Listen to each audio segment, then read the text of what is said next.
तो देखिए जैसे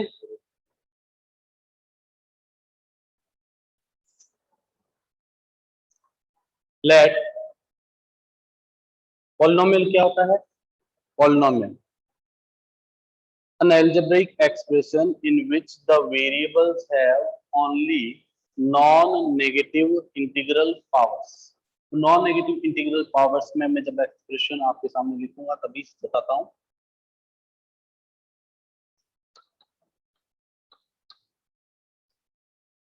let x be a variable, आपको पता है वेरिएबल किसे बोलते हैं? जिसकी वैल्यू बदलती रहती है। let x be a variable, और ये जो वेरिएबल होता है इसे क्या बोलते हैं हम? लिटरल। इस वेरिएबल को हम क्या नाम दे देते हैं? Literal. Let x be a variable and a0 a1 a2 an are constants.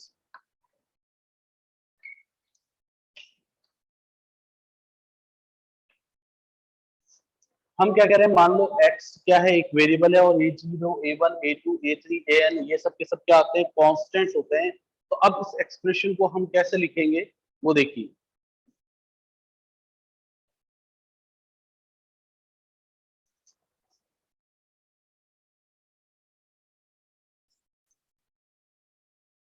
And real numbers, कैसे नंबर हो सकते हैं? ये रियल हो सकते हैं। अब देखिए like px such that an x to the power n plus an minus 1 x की पावर n minus 1 an minus 2 x to the power n minus 2, इस तरह से चलते चलते a2x स्क्वायर प्लस a1x और लास्ट में क्या बचेगा? a0। देखिए ये जो लिखा है मैंने expression px, here px represents polynomial. Polynomial को जनरली किससे लिखा जाएगा? px gx hx और an x to the power n an minus 1 x की पावर n minus 1 an minus 2 x to the power n minus 2 ये अप टू धीरे धीरे क्या हो रहा है? a2x square plus a1x plus a0। अब ये होता क्या है? देखो x की पावर लगातार क्या होती जा रही है? कम होती जा रही है। x की पावर इसमें क्या हो रही है? लगातार कम हो रही है। जैसे पहले n लिखा, उसके बाद क्या आ गया? n माइनस 1, यानी n में से एक कम। फिर x की पावर 2 कम, 3 कम, 4 5, इस तरह से चलते चलते लास्ट में x की पावर क्या बचेगी? 2 बचेगी। फिर x की पावर क्या बचेगी? 1 बचेगी और लास्ट में कुछ भी नहीं बचेगा। तो क्या आएगा? a0। अब यहाँ बात करते हैं तो a में भी सेम प्रोसेस चल रहा है। a भी लगातार क्या होता जा रहा है? कम हो रहा है। पहले n था, n माइनस 1 हुआ, फिर n माइनस 2, धीरे धीरे चलते चलते कहां तक पहुंचे हम? a2, फिर a1 और a0। तो x की भी पावर क्या होती है? लगातार कम होती जाती है और a की भी पावर क्या होती है? लगातार कम होती जाती है। हाँ, एक बात और, हम इसे डिसेंडिंग ऑर्डर में लिखें या असेंडिंग ऑर्डर में लिखें कोई फर्क नहीं पड़ता, उसका कोई भी फर्क नहीं पड़ेगा।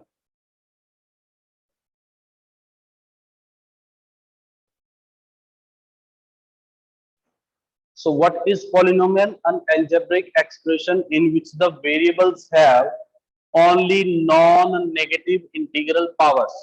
ये जो x की पावर n है, ये जो ऊपर x के ऊपर लिखा जा रहा है, इसे ही हम क्या बोल रहे हैं? Power.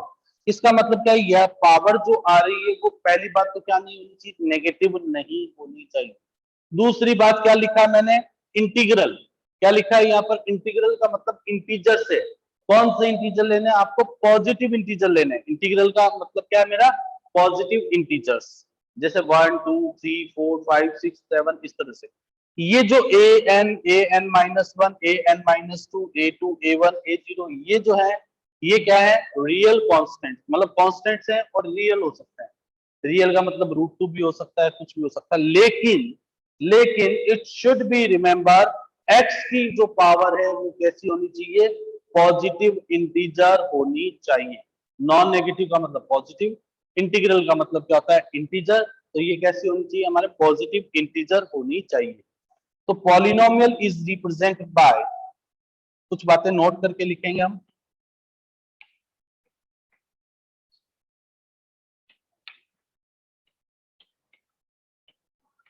Polynomial is generally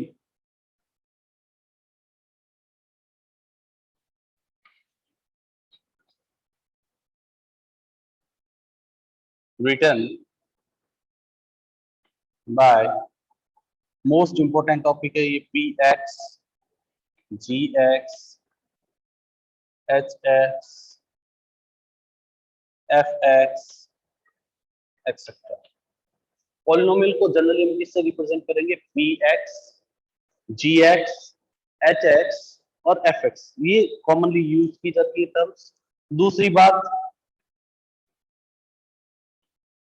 power of X can not be negative. X की पावर नेगेटिव नहीं होनी चाहिए थ्रू आउट, कोई भी टर्म जो है इसकी वो पावर में नेगेटिव नहीं होना चाहिए किसी का भी। जैसे ये वाली टर्म पॉजिटिव होगी, ये पॉजिटिव होगी, बट आपने इसको नेगेटिव कर दिया तो फिर वो पॉलिनोमियल नहीं होगा। Power of X can not be negative, power of X can not be in fraction, यानी कि x की जो पावर है वो फ्रैक्शन में भी नहीं होनी चाहिए। ऐसा नहीं कि x की पावर जैसे 1/2, 1/3, 3/4, 1/5, ये भी नहीं होनी चाहिए। यानी कि पॉलिनोमियल के अंदर इनमें से किसी भी टर्म में x की पावर जो है वो फ्रैक्शन में नहीं होनी चाहिए। दूसरी बात, x की पावर जो है वो नेगेटिव नहीं होनी चाहिए। लेकिन a n-1, a n-2, a2, a1 ये जो है वो कांस्टेंट्स होंगे, पर कैसे हो सकते हैं, वो रियल हो सकते हैं, यानी कि 1/2 वगैरह कुछ भी हो सकता है। तो ये ध्यान रखना। फिर होना क्या चाहिए, होना क्या चाहिए, x की पावर पॉजिटिव इंटीजर होनी चाहिए। Power of x should be positive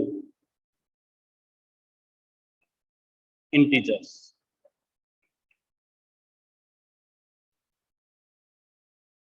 power of x should be positive integer, जो मैंने यहाँ पे लिखा है नॉन नेगेटिव इंटीग्रल पावर्स, इसका मतलब क्या होता है, पॉजिटिव इंटीजर्स ही होता है। इसका मतलब हमारे क्या होता है, पॉजिटिव इंटीजर होता है। सेकंड टर्म है algebraic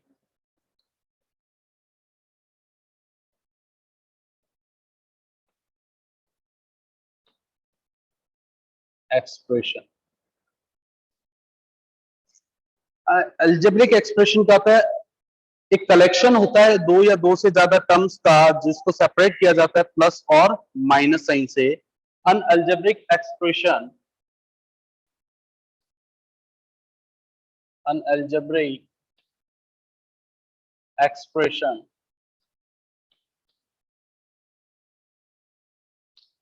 is a collection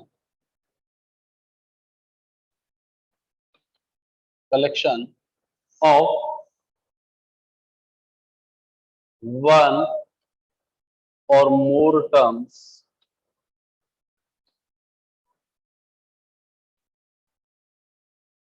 separated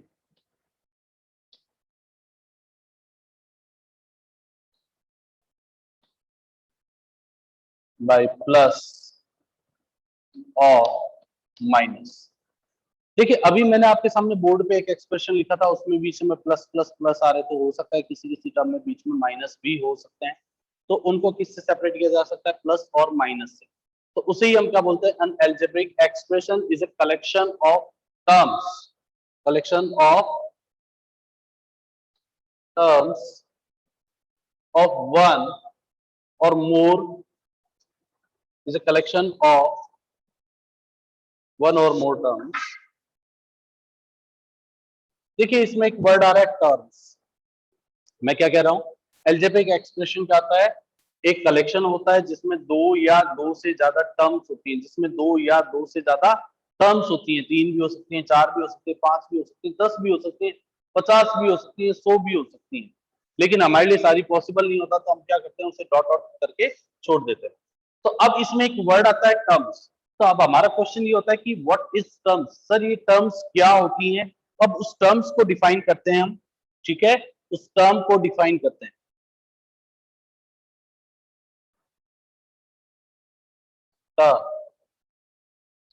each individual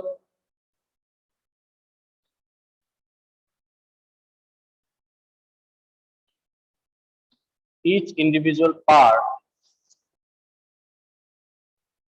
of an expression which stands, each individual part of an expression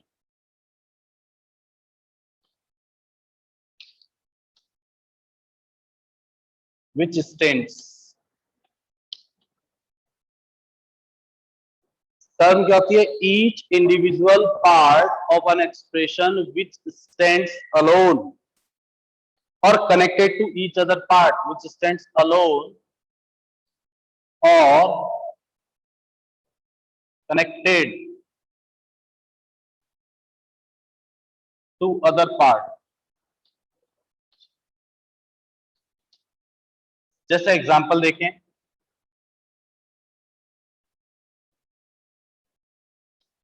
मान लीजिए मैंने एक चीज लिख दी 2x² और एक टर्म लिख दी मैंने 3x। फिर ध्यान से सुनिए, each individual part of an expression which stands alone, या तो वो अलग अलग लिखे हो या कनेक्टेड हो, किससे, दूसरे पार्ट से। कनेक्टेड किससे हो सकते हैं वो, दो तरीके से मतलब कनेक्टेड किससे हो सकता है वो, या तो उनके बीच में क्या हो, प्लस हो, या उनके बीच में क्या हो, माइनस लगा दिया जाए। तो ये जैसे क्या किया मैंने, प्लस लगा थी, ये क्या हो गया, पॉलिनोमियल भी हो गया। ये एक अलग टर्म थी, ये भी एक अलग टर्म थी, दो सेपरेटेड टर्म थी, उनके बीच में मैंने प्लस लगा दिया। तो अब ये जो पूरा सिस्टम हो गया, ये किस में जनरेट हो गया, एल्जेब्रिक एक्सप्रेशन भी बोल दिया हमने इसको। क्योंकि अब मैंने क्या लिखा, देखो पावर लगातार कम हो रही है, यहाँ x की पावर 2 थी, अब x की पावर कुछ नहीं है, तो कितनी हो गई, 1 हो गई। अब इससे रिलेटेड एक और टर्म के बारे में बात करते हैं, coefficient of a polynomial. Coefficient of a polynomial,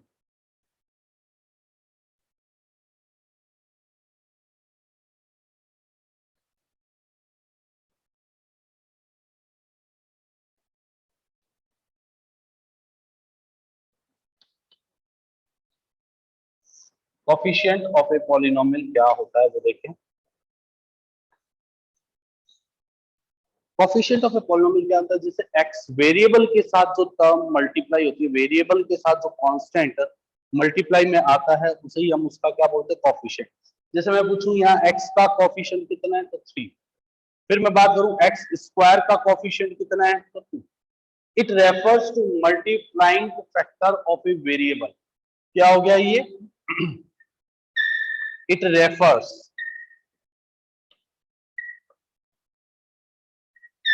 to multiplying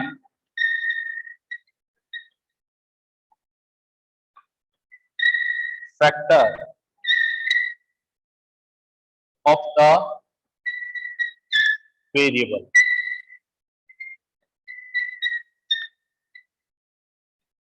example से समझिए, जैसे मैंने बोला 6x, मैंने बोला 6x एक टर्म है, 6x एक टर्म है, और मैं आपसे पूछता हूं बताइए x का कोफिशिएंट क्या है, तो x के साथ जो मल्टीप्लाई में है उसे हम क्या बोलते हैं, कोफिशिएंट। तो कोफिशिएंट ऑफ x कितना हो जाएगा, coefficient of x equals to 6। Suppose कीजिए कि मैं यहाँ पे लिखता हूँ माइनस का 3x, तो यहाँ पर कोफिशिएंट ऑफ x कितना हो जाएगा, माइनस का 3। विद साइन लेते हैं, x के साथ जो मल्टीप्लाई में है वो नेगेटिव में है, तो उसे विद साइन लेना है, माइनस का 3। यहाँ 6x है, तो कोफिशिएंट ऑफ x कितना हो गया, प्लस का 6। आपको पता है प्लस के आगे यहाँ पर कोई भी अगर साइन नहीं लगा होता है तो वो अंडरस्टूड है कैसा होता है, पॉजिटिव। तो वापिस से समझिए पॉलिनोमियल क्या होता है, पॉलिनोमियल क्या होता है वापिस से समझ लीजिए, रिकैप करवा रहा हूं थोड़ा सा। A polynomial is an algebraic expression in which the variables have only non negative integral powers. Polynomial क्या होता है, एक अलजेब्रिक एक्सप्रेशन होता है जिसमें x की पावर थ्रू आउट क्या होनी चाहिए, नॉन नेगेटिव बट इंटीग्रल। तो इसी चीज को आप क्या बोल सकते हो, पूरी टर्म को पॉजिटिव इंटीजर्स। फिर हमने कुछ नोट लिखे थे। पहला नोट क्या था, पॉलिनोमियल को generally px, gx, hx, fx से रिप्रेजेंट करते हैं। दूसरी बात क्या थी, power of x can not be in negative, x की पावर नेगेटिव नहीं होनी चाहिए। फिर अगला पॉइंट क्या था, power of x can not be in fraction, x की पावर फ्रैक्शन में भी नहीं होनी चाहिए। नेक्स्ट पॉइंट क्या था, तो होना क्या चाहिए, power of x should be positive integer. उसके बाद सेकंड डेफिनेशन क्या है, algebraic expression. Algebraic expression is what, N algebraic expression is a collection of one और मोर टर्म्स। जैसे ये एक या एक से ज्यादा टर्म जो आती है उनको सेपरेट कर दिया जाए, प्लस और माइनस लगा करके बीच में लिख दिया जाता है, तो उस सिस्टम को ही हम क्या बोलते हैं, algebraic expression. each individual part is called term, each individual part of an expression। जैसे 2x स्क्वायर एक टर्म थी, 3x एक दूसरी टर्म थी, इनको हमने कनेक्टेड कर दिया प्लस के थ्रू, तो अब ये क्या बन जाता है, हमारा एक एक्सप्रेशन। फिर आता है coefficient of a polynomial. Coefficient of a polynomial क्या होता है, ये मल्टीप्लाइंग फैक्टर होता है, किसका होता है, वेरिएबल का। वेरिएबल यहाँ पर कौन है, x है। जैसे एग्जांपल 6x का मल्टीप्लाइंग फैक्टर क्या है, तो 6। कोएफिशिएंट ऑफ x कितना हो गया, 6। माइनस 3x एक टर्म है, तो उसमें कोएफिशिएंट ऑफ x क्या है, तो x का जो कोएफिशिएंट है वो कितना हो गया हमारा, माइनस का 3 हो गया।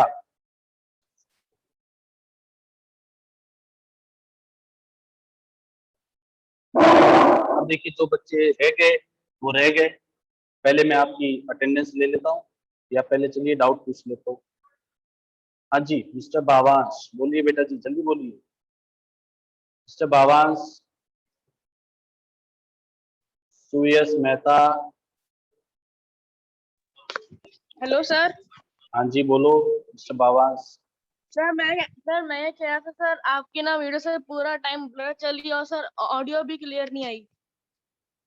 देखो बेटा, अगर होता तो अभी मेरी क्लास में 87 बच्चे भी थे पहले, अभी 77 हैं, तो 10 बच्चों की तो नहीं लगेगी प्रेजेंट, तो अभी सबके सब हाथ खड़ा कर चुके होते। हो सकता है there may be your network issue, may B.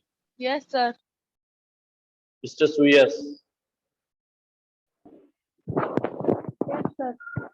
So please explain that line that polynomials can be non-negative and integral. हाँ, नॉन नेगेटिव का मतलब वो नेगेटिव नहीं होना चाहिए। दूसरी बात, इंटीग्रल का मतलब इंटीजर्स होना चाहिए, पूरे पूरे नंबर होने चाहिए, लाइक 1 2 3। चलिए मैं अभी एक बार अटेंडेंस ले रहा हूँ, अभी जो रह गए वो रह गए, इन बच्चों के कॉल आ जाएगा अभी। आपको लास्ट तक बने रहना है, यूं नहीं कि थोड़ा सा अटेंड किया, प्रेजेंट लगवाई, मुंह दिखा दिया, हम चले गए।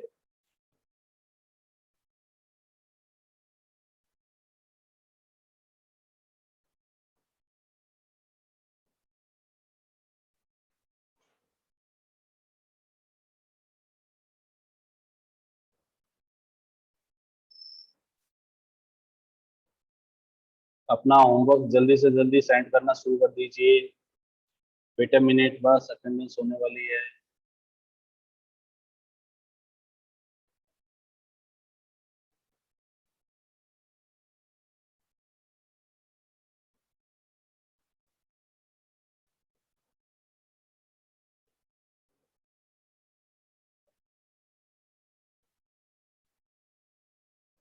हाँ जी, एक तो अपना होमवर्क भेजना है बच्चों आप सबको।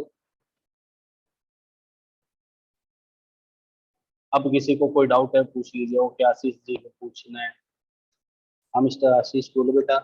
अच्छा सर, ये जो लास्ट पॉइंट आपने एक्सप्लेन किया था ना, कोएफिशिएंट ऑफ पॉलिनोमियल, हाँ बेटा। सर इसको ये वापस रिपीट कर दोगे तो सर?